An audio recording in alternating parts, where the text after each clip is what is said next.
창세기 이제 24장이요. 창세기에서 가장 깁니다. 그래서 67절까지 있죠. 예, 창세기 24장은 창세기 그 전체에서 장수 안에 있는 구절은 가장 많다. 그러니까 굉장히 분량이 많은 거예요. 그런데 이제 여러분이 이제 아셔야 될 게 중에 하나가 뭐냐면 이 장절 구분은 원래 그 성경에는 없는 거예요. 그러니까 원래 그 히브리어나 헬라어의 그 원어, 원래 그러니까 그 고대 유대인들이나 그 신약 성경 그 초대교회는 이 장절 구분이 없었어요. 장절 구분이 없으니까 우리처럼 뭐 이렇게 몇 장 몇 절 이게 없었어요. 그냥 쭉 이어서 읽었다는 거. 그러다가 이제 중세 시대 때 이제 신학자가 이 장절 구분을 한 겁니다. 왜? 보기 편하게. 그래서 그리고 내용도 이 장절 구분을 해놔야 이제 보는 사람들이 내용 파악도 이제 아무래도 쉬우니까. 근데 이제 창세기 24장의 내용이 뭐냐면은 쉽게 얘기하면은 이삭이 어떻게 해서 리브가를 만났나? 그 결혼 얘기예요, 결혼 얘기. 근데 뭐 이렇게 결혼 얘기 할 게 많다고 그냥 무려 1절에서 그냥 아브라함이 그 이삭의 며느리 될 자를 구했다. 끝. 하고 그냥 넘어가면 될 텐데 무려 67절까지 있어요. 67절. 예. 그래가지고 제가 이걸 한 장을 다 할까 말까 하다가 이게 중요한 내용들이 많아서 이걸 한번 두 번에 걸쳐서 하든지. 그래서 이제 오늘은 1절에서 27절까지만 할 거예요. 자, 보세요. 이제 아브라함이 보니까 1절에 보니까 나이가 많아 늙었어요. 그렇습니다. 여러분, 그 참 믿음의 조상인 아브라함도 어때요? 나이가 많아 늙습니다. 사람이 나이가 많고 늙는 게 이게 타락한 이후에 누구에게나 있는 어때요? 자연스러운 현상이에요.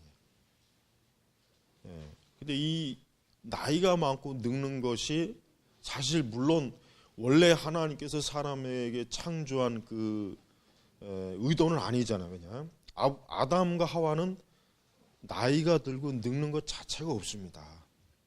아담과 하와가 뭐 나이가 들고 늙다면은 그거 좀 이상하지 않습니까?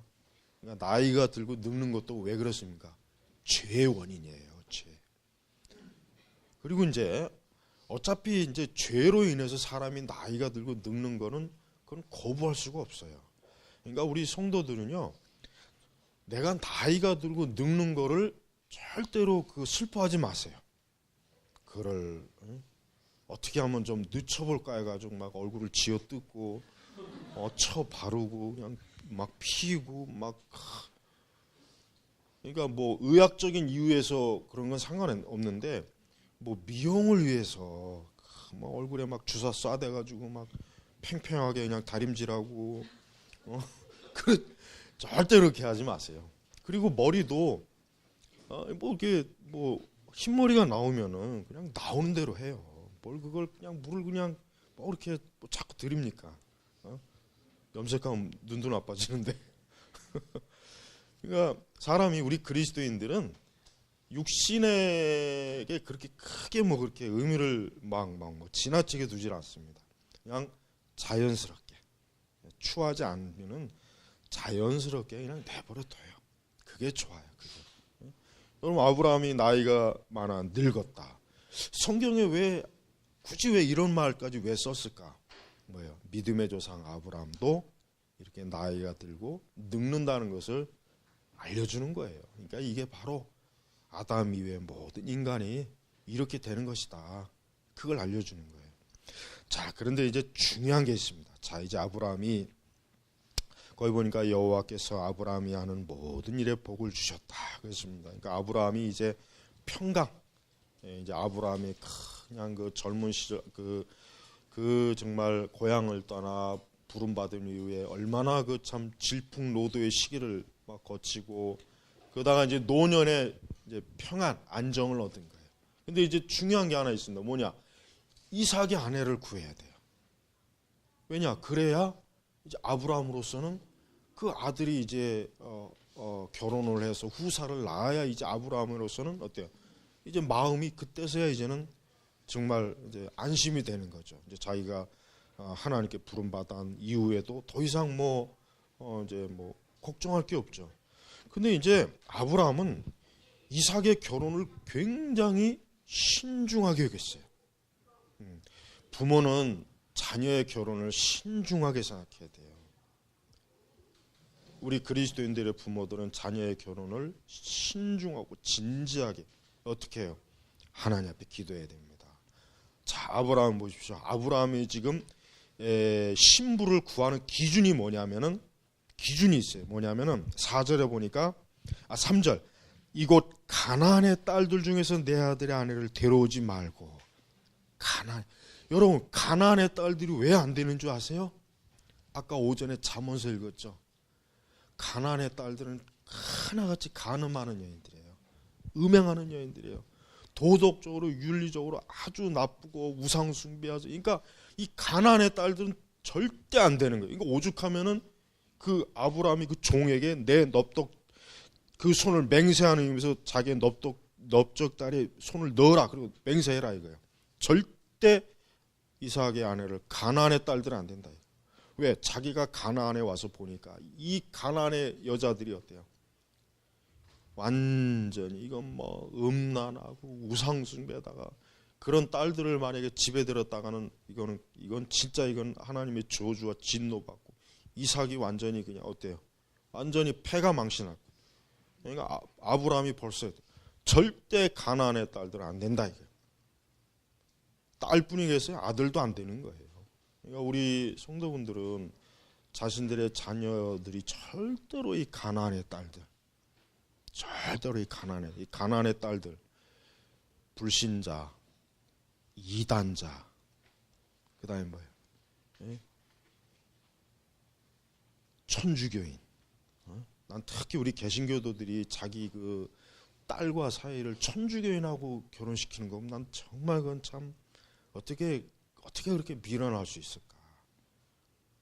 절대로 우리 부모님들은 자신의 아들, 딸들이 이 성경적으로 가나안 출신이면 안 됩니다. 가나안 출신은요 저주예요. 그거는 우리의 신앙을 더럽혀요. 우리의 삶을 파괴시키는 거예요. 그러니까 절대 우리 청년들도 절대 가나안의 아들, 딸과 꿈도 꾸지 말아요. 아예 그럴 바엔 혼자 살아 그냥. 평생 독신. 혼자 살아 혼자. 주님과 결혼해 그냥. 그렇다고 또 사제나 수녀가 되라는 얘기가 아니라 사제와 수녀는 마귀하고 결혼하는 거 마귀. 볼 것도 없어요. 그건. 절대 가나안의 아들, 딸들하고는 절대 하면 안 됩니다. 큰일 납니다. 그러니까 지금 아브라함이 단단히 약속을 받고 그 다음에 오직 너는 내 고향 내 친척에 가서 내 아들 이삭의 아내를 데려오너라 보세요. 그러니까 아브라함은 이삭의 자기 아들의 아내 될 사람은 어때요? 철저하게 하나님의 약속한 그 씨앗 그 혈통에서 데려와야 된다. 그래야 뭐예요? 나중에 장차 메시아의 그 거룩한 하나님의 그 영광의 메시아의 조상인데 어떻게 그 가나안의 딸들을 데려와서 망쳐버리면 안 되거든요, 완전히. 그래서 절대 그 본토로 데려가서 그래서 거기서 데려와라 이게 거기서 데려와라. 거기서. 근데 지금 이 하란하고 지금 이 아브라함이 이 거리가 뭐냐면 800km예요. 800km. 800km면 부산하고 서울을 2번 왕복하는 거리거든요. 근데 나중에 보면 알지만은 그 리브가가 그 이삭도 모르고 아브라함도 얼굴도 보지 않았지만 가겠다 그랬어. 가겠다. 선뜻. 그러니까 그 리브가의 그 믿음. 리브가가 정말 벌써 이미 그 믿음의 그 족장의 아내로서의 그 어때요? 갖춰진 거예요 벌써. 그리고 이제 또 하나 조건이 있어요. 뭐냐면 6절에 보니까 그러니까 지금 5절에 보니까 만일 그 여자가 저를 따라 이 땅으로 오기를 원하지 않으면 저가 주인의 아들의 주인이 떠나오신 그 땅으로 돌아갈까요 하니까 종이 아브라함이 안 된다. 내 아들 이삭은 돌아가게 하지 않도록 돌아가서는 안 되니까 아브라함으로서는요 그 이삭이 자기가 옛 부름받기 이전에 살던 곳으로 이삭이 가는 걸 원치 않았어요. 왜? 약속의 땅에 있어야 되니까. 약속에. 그러니까 아브라함이 신중하게 조건을 거는 거예요. 근데 그 조건이 중심이 결국 뭘 의미합니까? 하나님이 기뻐하시는 거였어요. 철저하게. 우선 가나안의 딸들 안 된다. 그 다음에 뭡니까? 가서 본토 내 씨앗 내 혈족에게서 가서 아내를 구해와라. 그 다음 세 번째 이삭이 그렇다고 해서 거기로 들어가서는 안 된다. 그러니까 철저하게 하나님이 기뻐하시는 조건을 딱 거는 거예요. 그러니까 이 조건에 안 맞으면 아브라함은 이삭 결혼 안 시키는 겁니다. 아브라함은 그런 결정, 아예 그런 마음의 결단을 가지고 있었어요. 그러니까 야 어떻게든 그냥 뭐 대로하라. 어떻게든 뭐 결혼시켜야 되지 않느냐. 나이가 지금 40이 다 돼가는데 이게 지금 내가 자식이 손자를 봐야 되는. 아브라함은요 이 결혼도 구속자 관점으로 본 거예요. 그러니까 우리 성도분들도 자녀들의 결혼을 세상 관점으로 보지 말고 어떻게 하면 하나님의 관점으로 볼까? 그 기준을 두고 하나님 앞에 기도하면 돼요. 그러면은 염려할 것이 없습니다. 하나님 앞에 기도하면 하나님께서 자녀들의 결혼도 구속사 관점으로 하나님의 그 은혜의 관점으로 다 좋게. 우리는 여기서 이제 영적인 의미를 하나 끄집어낼까요? 중요합니다. 자, 마치 뭡니까? 하나님께서 그 아들 예수 그리스도의 신부를, 이 신부가 뭡니까? 교회잖아요. 우리 그리스도인들이에요. 그 구하시려고 하나님께서 그 애쓰시는 모습, 그리스도의 그 신부를 구하려는 그 우리 하나님의 구속사의 그 모습이 지금 여기서 살짝 비춰지는. 자, 그래서 이제 종이 이제 아브라함에게서 단단하게 약속을 받고 맹세를 하고 이제 아내를 그 이삭의 그 주인의 아들의 그 아내를 구하려고 이제 어땠습니까? 떠나는 거예요. 떠나는 거. 그러면서 이제 7절에 보니까 여호와 이게 아브라함의 고백이에요. 여호와 하늘의 하나님께서 내 아버지의 집과 내 고향 땅에서 나를 떠나게 하시고 내게 맹세하여 말씀하시기를 이 땅을 네 씨에게 주겠다라고 하셨다. 하나님께서 그 천사를 내 앞에 보내실 것이니 너는 거기서 내 아들의 아내를 데려오너라. 자 보십시오. 아브라함은 이렇게 믿었어요. 하나님을 신뢰했습니다. 지금 이 모든 일에는 하나님의 약속과 언약이 걸린 일이다. 그리고 하나님께서는 분명히 선하게 인도했을 거다 하면서 그 천사를 내 앞에 보내실 것이니. 그러니까 네가 지금 이 사명을 띠고 가지만 하나님의 천사가 너 앞길을 인도해서 이 모든 일을 다 이루실 거니까 걱정하지 말고 내가 조건을 내세운 그것을 그대로 지켜라. 그대로. 그러니까 여러분 우리 성도들도요 무엇을 계획하든지 하나님의 천사가 즉 하나님께서 하나님의 종들을 통해서 모든 길들을 인도하신다는 걸 믿어야 돼요. 모든 일들을. 그러니까 아브라함은 하나님께서 그 천사를 내 앞에 보내실 것이니 이게 하나님의 섭리예요. 하나님이 하시는 섭리래. 그러니까 하나님은 항상요 우리 성도들이 어떤 장래에 대해서 미래에 대해서 어떤 일에 대해서 염려할 때 우리는 하나님을 의지하고 기도하면 돼요. 그럼 하나님이 우리가 염려하고 근심하고 생각하는 것, 계획하는 것에 대해서 어떻습니까? 하나님의 천사, 하나님의 일꾼, 하나님의 사자, 하나님의 예비하심이 다 있습니다. 절대로 하나님께서는 우리가 그릇된 길로 그저 그냥 가다가 그냥 넘어지도록 함정에 빠져 내버려 두질 않아요. 중요한 거는 우리가 얼마만큼 하나님을 신뢰하고 있느냐, 그게 중요한 거예요. 그래서 이제 이 종이 참 충성된 종이에요. 경건한 사람이에요. 아주 경건하고 충성된 사람이에요. 그러니까 이 종이 지금 제일 먼저 하는 게 뭐냐면 12절에 보니까 그가 말했다. 여호와 제 주인 아브라함의 하나님이시여 오늘 저를 형통하게 하소서. 제 주인 아브라함에게 인애를 베풀어 주소서. 잡으십시오. 이 종이 아브라함에게 약속을 받고 아브라함의 그 명령을 따라서 일하는데 제일 먼저 한 게 뭡니까? 기도하는 것입니다.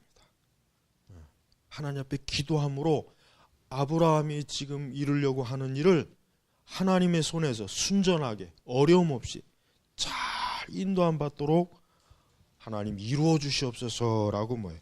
하나님 앞에 기도하는 거예요. 기도. 근데 이 종의 기도가 굉장히 구체적입니다. 그리고 진짜 이 기도하는 그대로 어떻게 해요? 리브가를 만나잖아요. 그러니까 이 종이 하나님이 기도하는 그대로 하나님이 응답하시는구나 하는 것을 깨달은 거예요. 오늘날 목회자들은 이렇게 충성된 종이 돼야 돼. 하나님께서 말씀하신 그대로 믿고 기도하고 가르쳐야지 종이 지 멋대로. 만약에 아브라함이 이렇게 하라고 했는데 이 종이 지 멋대로 만약에 했으면 불의한 종이 되겠죠. 근데 이 종은 어때요? 충성된 사람. 그 아브라함이 조건과 명령과 약속한 그대로 1.1획도 변함이 없이 어때요? 거기에 따르고 순종한 거예요.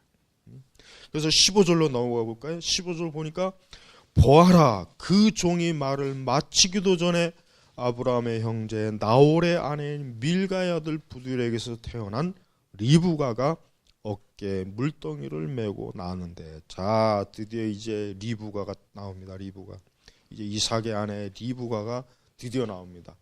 하나님께서 그 이삭의 아내를 구하는 그 종의 기도를 어때요? 정확하게 응답하셨어요. 정확하게. 그러니까 이 종도 어때요? 하나님에 대한 믿음을 갖고 기도했고 하나님도 그 믿음의 기도를 어때요? 응답하신 거예요. 그러니까 우리 청년들도 항상 하나님 앞에 기도해야 돼요. 배우자를 놓고 기도해야 돼요. 기도. 배우자를 놓고 기도하는 것과 안 하는 것과는 천국과 지옥 차이. 진짜 천국과 지옥 차이라니까. 그러니까 우리 청년들이 절대로 결혼 기도를 소홀히 하면 안 돼요. 매일매일 해야 돼요. 매일 하루에 7번씩. 뭐 7번씩 하든 70번씩 하든 그거는 각자 알아서 하고 하여튼 매일 기도하란 말이에요. 매일 우리 청년들. 이거 진짜 중요한 거예요. 매일 하나님 앞에 기도해. 그러면 하나님께서 하나님의 선하신 섭리 가운데 만나게 하시고 주시고 그래요. 절대 의심하지 말아요.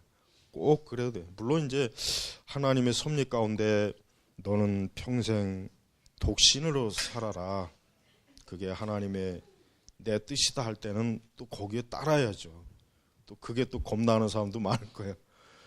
근데 또 그런 사람이 있어요. 분명히 예수님 하신 말씀대로 하나님께서 아예 창세 전부터 진짜 독신으로 살도록 그것도 하나님이 그렇게 하셔야만 되는 거지 나는 평생 독신으로 살 거야 한다고 해서 되는 게 아니에요.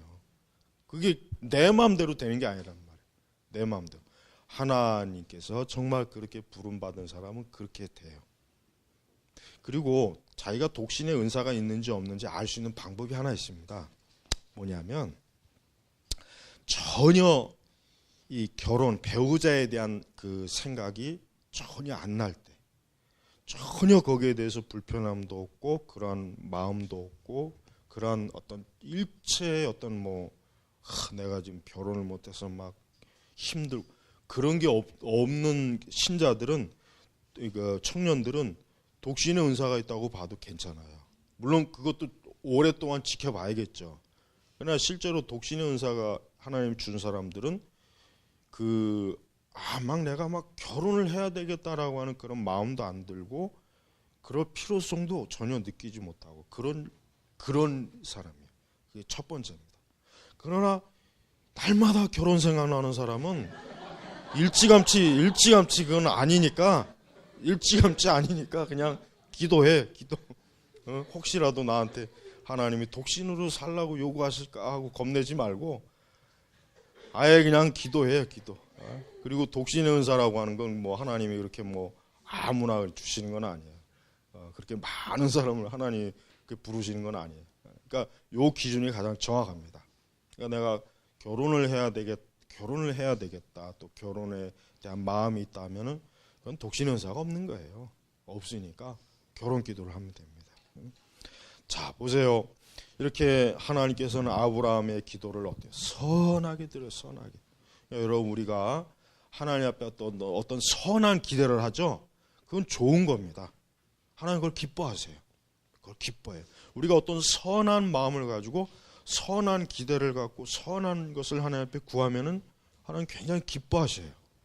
굉장히 기뻐하신단 말이에요. 그러니까 우리는 그런 하나님 기뻐하시는 선한 것을 구할 줄 알아야 돼요.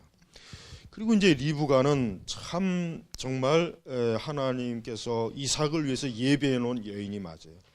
16절에 그 소녀 외모가 매우 아름다우며 남자를 알지 못하는 처녀였다. 그 소녀가 세모 내려가서 그의 물동이를 채워가지고 올라오는데 종이 그를 만나려고 달려가 말하기를 당신 물동이의 물을 내가 조금만 마시게 하시오라고 하니 그 소녀가 말하기를 내 주여 마시십시오 하고 재빠르게 물동이를 그의 손에 내려 그로 마시게 하였다. 그가 다 마신 후 소녀가 말하기를 주의 낙타들이 다 마실 때까지 제가 그들을 위해서도 물을 깃겠습니다. 자, 리브가가 어떠한 사람인 줄을 여기 다 알아요. 리브가는 어때요? 굉장히 나그네를 잘 대접하고 그 마음이 어때요? 온유하고 그 마음이 착하고 선한 사람이에요. 여러분, 우리가 생각하는 이게 뭐 대단한 거냐 했지만 아니에요. 물동이를 힘들게 물동에다 물을 쳤는데 그걸 나그네한테 주는 게 쉽지 않아요. 더군다나 낙타해가지고 굉장히 수고스러운 거예요. 힘든 거란 말이에요. 힘든 거. 근데 리브가는 전혀 짜증도 안 내고 막 불평 불만도 안 하고 투덜거리지도 않고 어때요? 기꺼이 기쁜 마음으로 하죠. 기쁜 마음으로. 그러니까 리브가는 참 하나님께서 그 믿음의 조상 이삭의 아내가 될 만한 그러한 성품을 가지고 있는 게 성품. 만약에 리브가가 종일 때 나 지금 바빠요. 빨리 가야 돼요. 나 지금 집에서 텔레비전 봐야 돼요.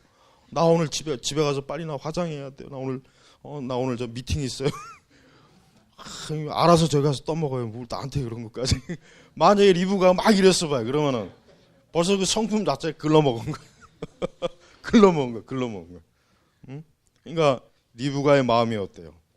굉장히 남을 잘 배려하고 짜증내지 않고 신경질 내지 않고 화내지 않고 기꺼이 그 나그네를. 그러니까 하나님께서 리브가를 이미 어때요? 믿음의 조상으로 세우려고 리브가를 이렇게. 우리 저기 아들든 부인들은 다 리브가 같은 그 사위를 얻게 해달라고. 아니구나. 아니야. 지금 내가 거꾸로 얘기했다. 우리 저 딸 가진 아니죠. 맞아. 아들 가진 분들은 리브가 같은 이런 며느리를 얻게 해달라고 하나님 기도하세요. 그런 기도는 절대 저기 그 우스운 기도가 아니에요. 진짜 그렇게 기도하세요. 그래서 하나님께서 이 리브가를 딱 예배해 놓습니다. 그러니까 리브가는 여기서 이제 리브가는 그 마음이 벌써 아름다운 거예요. 외모가 아름답다는 표현은 물론 뭐 리브가의 외모가 아마 굉장히 아름다웠던 것 같아요. 그러나 더 중요한 건 뭡니까? 그의 심성, 그의 심령, 그의 마음이 아름답잖아요. 마음이. 그러니까 베드로 사도가 너희가 막 치장하고 보석하고 뭐 그런 거로 너희가 아름답게 하지 말고 너희 마음, 심령을 어때요? 아름답게 하라 그랬잖아. 아름답게. 자, 그러면서 이제 이 종이 하나님 앞에 감사해요. 26절에 보니까 그 사람이 엎드려 여호와께 경배하고 여호와 나의 주인 아브라함의 하나님을 찬송합니다. 주께서는 제 주인에게 주님의 인애와 진실을 그치지 아니하였으며 길에서 저를 인도하셔서 제 주인의 동생의 집에 이르게 하셨습니다라고 말하였다. 그 소녀가 달려가서 그의 어머니 집에 이 일들을 알렸다. 자, 보세요. 얼마나 아름답습니까? 뭐가 아름답습니까? 하나님의 인도하심, 하나님의 인애가 아름답잖아요. 이게 우리 그리스도인들의 삶이 돼야 돼요. 여러분, 우리 성도들은요, 우리가 살아가는 삶에 억지로 뭘 하면 안 돼요. 여러분, 만약에 뭘 하다가 안 되면 그냥 안 되는가 보다 해가지고 그냥 멈춰서 기도하시면 돼요. 굳이 그거를 그냥 막 하겠다고 우뚝 하다가 그러면 죄 짓고 믿음 떠나고 잘못하면 영적으로도 이게 떨어지고 안 좋아요. 실수하고. 그러니까 우리가 인생을 살아가는 데 있어서 그렇습니다.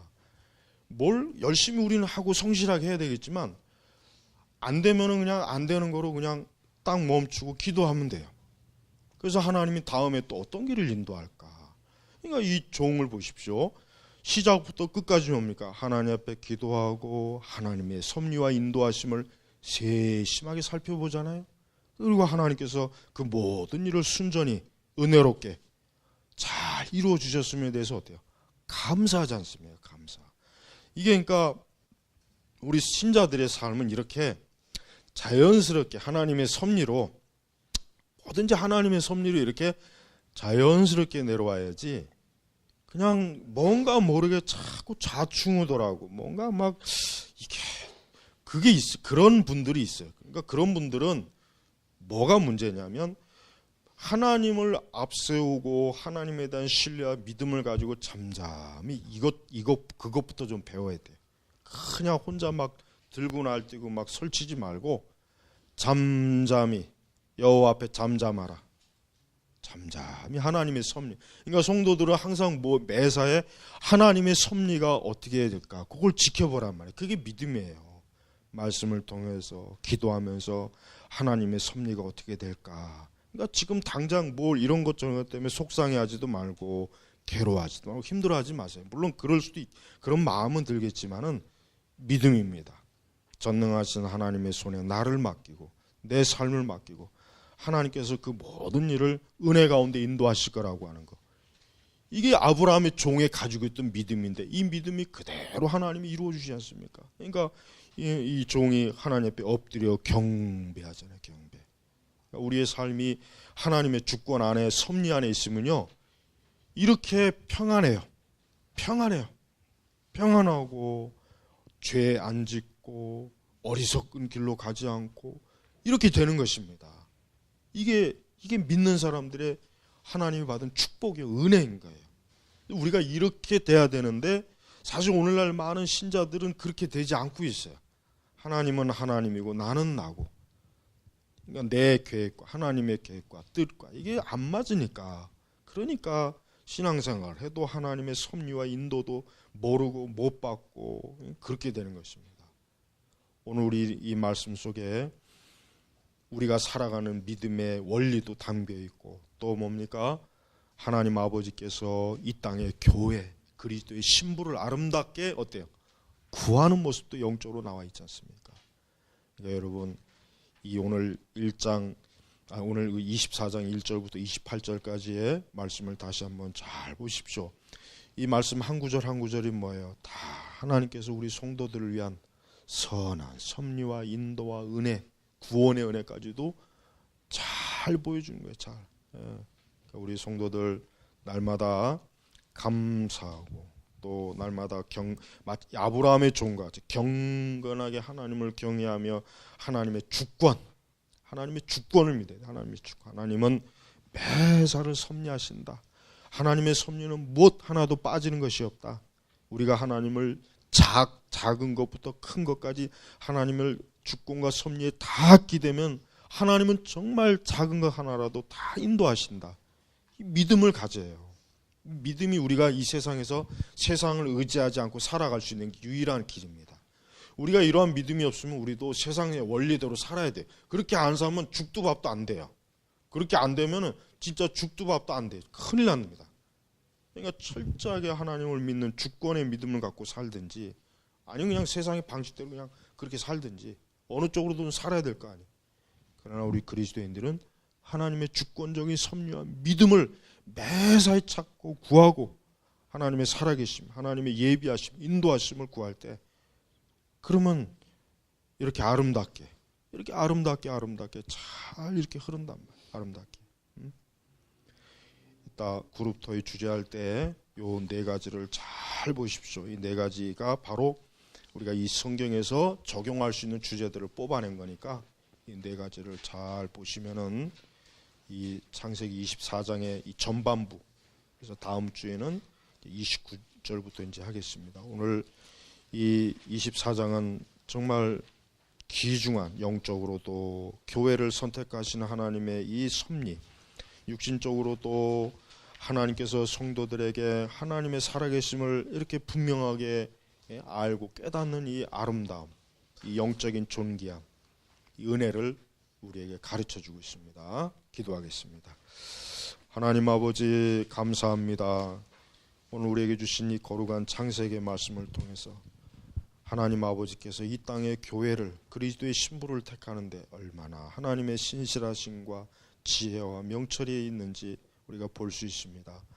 또한 우리 성도들이 어떻게 해야 하나님의 주권을 믿고 하나님의 인도하심을 알고 하나님의 그 지혜와 명철로 살아갈 수 있는지를 이 말씀을 통해서 배웁니다.